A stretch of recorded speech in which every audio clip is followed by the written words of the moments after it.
So here's the analogy that I like to think of when I'm talking about behavior and reinforcement. The set of behaviors that an animal has, their behavioral repertoire, can be thought of like a set of music playlists, like your iPod, back when that happened. That was a thing. These playlists are automatically sorted by the number of times that you've listened to each song. So the songs that you crank on repeat are going to be higher up on the playlist than the ones that you only listen to occasionally.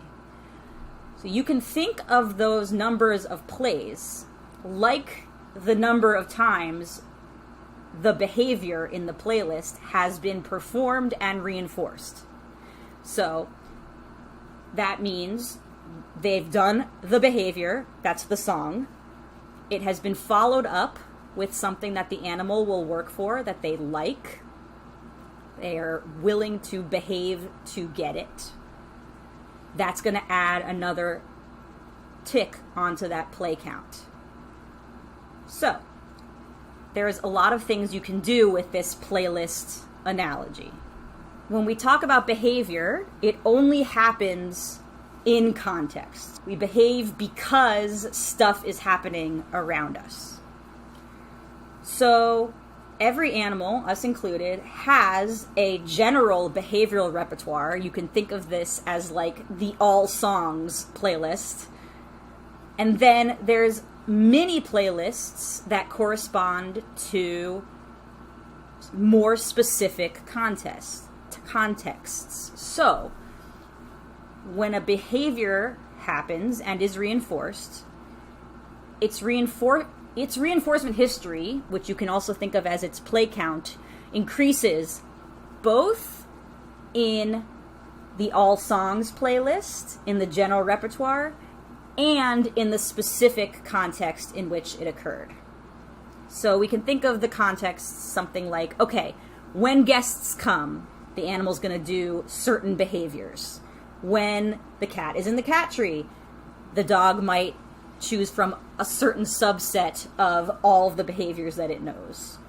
When it's relaxing in the living room, theoretically, the animal is not going to be trying to run an agility course if that's in his general repertoire.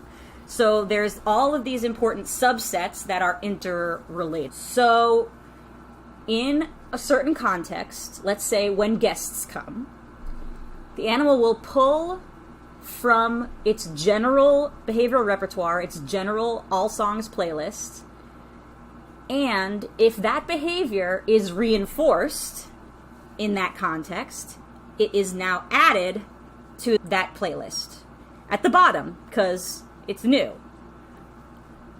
So it's not going to be up high since it's only had one possibility to be reinforced. So here's an example. The behavior that this dog is exhibiting is sitting next to the couch. We can assume that in its life, this dog has sat next to the couch before. So that behavior is in its general repertoire. But maybe he hasn't sat next to the couch when a guest comes through the door. So if the dog sits near the couch when a guest comes through the door, and that sitting is reinforced, then sitting next to the couch will become an option for the dog to do the next time a guest comes through the door. Now, this new behavior into the specific context's playlist will automatically go to the bottom of that playlist because it only has a very small reinforcement history in that context. So, in the future, the animal isn't very likely to offer that behavior on its own the next time guests come over, since there are other behaviors that have been reinforced so many more times. Jumping up on the guest, for example. When we see an animal performing a behavior multiple times over and over within the same context, it's our job as trainers to try to analyze what is reinforcing that behavior. Now, reinforcement can come from three general origins. Number one, from us intentionally, like we give the dog a treat because we're in a training session. From us unintentionally, like we might turn towards the dog and say something to them, and that's attention, but we're not trying to reinforce the behavior. And from all the other stuff that happens in the environment. And so we're working against all the different possible sources of reinforcement that are out there if we want to promote certain behaviors intentionally. This phenomenon applies to behaviors that we like and we want to continue to reinforce intentionally, and also behaviors that we don't like so much. It's understandable how we can make sitting next to the couch stronger. We give the dog a cookie every single time it sits next to the couch when the guest comes. But how can we use reinforcement to deal with undesired behaviors? It's definitely possible. So currently, going back to this when guests come playlist, jumping up on the guest is the undesired behavior. Currently, it's the most likely behavior to happen the next time this context comes around because it's got a play count of 294.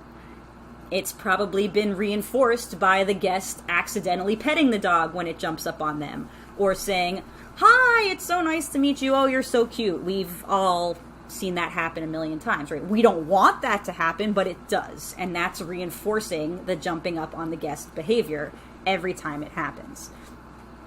But if we install a management setup to prevent any more jumping from happening in the future, that will keep the number of accidental reinforcements or playing of the undesired behavior as low as possible, so that we can intentionally reinforce the desired behavior that we've chosen enough so that it overtakes the play count of the undesired behavior, therefore making it the most likely behavior that the animal will offer in that context the next time.